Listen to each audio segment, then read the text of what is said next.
A couple new cars in the collection this week.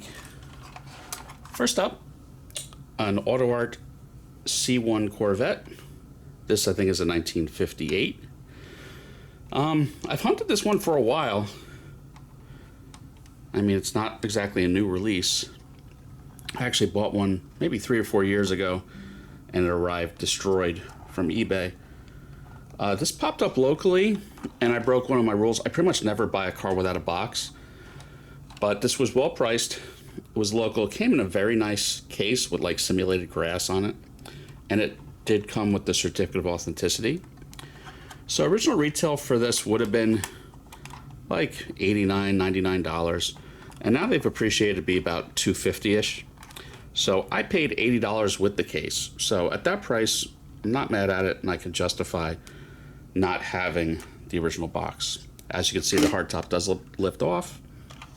This is kind of the heyday to me of AutoArt when everything was great. You have a nice carpeted interior, plenty of nice accurate detail. Trunk opens, everything opens. This is not plastic. It's an actual die-cast. If I can open the trunk, there's the trunk. This would have been, I think, the Millennium series. It would have been a white box with full color art of the car all over it. This being a 58, we now have, as of 1955, we have a V8 engine. The first couple years of the C1 was only the Blue Flame 6. So this would have been a small block, probably a 283. This looks to have, I think, a single carb. I think you get 2 4-barrels. The highest performing engine option was the fuel injected 283 with 283 horsepower. Just a beautiful car. The C1 was from 53 to 1962, right before the Stingray in 1963.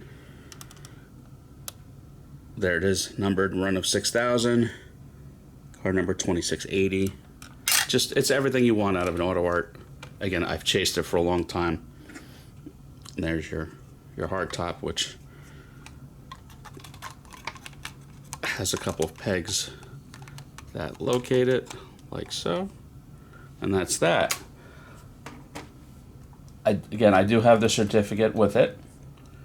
So I don't know, I think it's a pretty good buy. $80 and came with like a $30 case. So here's your certificate. I don't know, I think it was worth it to break my rule. I mean, out of almost 1,300 cars, I would say less than 1%, maybe 10, 15 cars I don't have boxes for. Next up is a pretty new release. Sealed resin by Auto. This is a Toyota Land Cruiser known as the 80 series. I have some nostalgia for these because growing up, maybe in high school, there were the kids whose parents had this, and it was like, ooh, they have money, because these were pretty expensive. This was almost like Range Rover money. So yeah, nothing opens. I don't know that anyone else.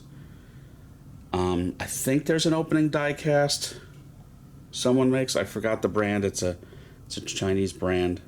That's pretty good, but they put like weird graphics and a lot of times custom wheels on it. This is the only 100% stock appearing 80 series that I know of. It arrived with this weird issue. The driver's side window is gone. It didn't bother me that much. It wasn't worth returning.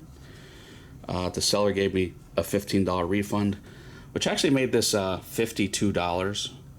At that price, I'm not mad at it. Retail's like $129. Shipping was a lot at $30, so I'm into it for about $80, which I think is pretty reasonable for a pretty new release. You don't have an open mesh grille, but again, wheels and tires are very good. Interior, from what you can make out, you can make it out even better now. There's no driver's side window. You can't see, there's probably a little bit of glue residue from the window being gone, but I don't know, I'll live with it. I think it's fine. It's not worth returning over. So these had gigantic 4-liter and 4.5-liter straight sixes, depending on year. Mid-90s, about 212 horsepower. So they weren't powerhouses, but they were very torquey. car number 1416 out of 3000. It's actually has a pretty good amount of detail underneath for resin, you know, a little extra, so that's nice. You can actually see the seats in the back are folded up, the third row's folded up a little bit. Pretty neat. Packaging, again, because it's the newer auto, they actually do show an image of the car, so your typical white box, but at least you know what you're getting now. So yeah, a couple good additions. You may be wondering where my annual video is. There's a unique opportunity where I'm actually displaying some of my collection at work. It's a gallery exhibit I'm calling GM Design in Miniature. So I've got like almost 30 cars of mine on display till late October. So my annual video I'm going to make closer to the end of the year. So keep an eye out for that. Everyone have a good one. Please like and subscribe.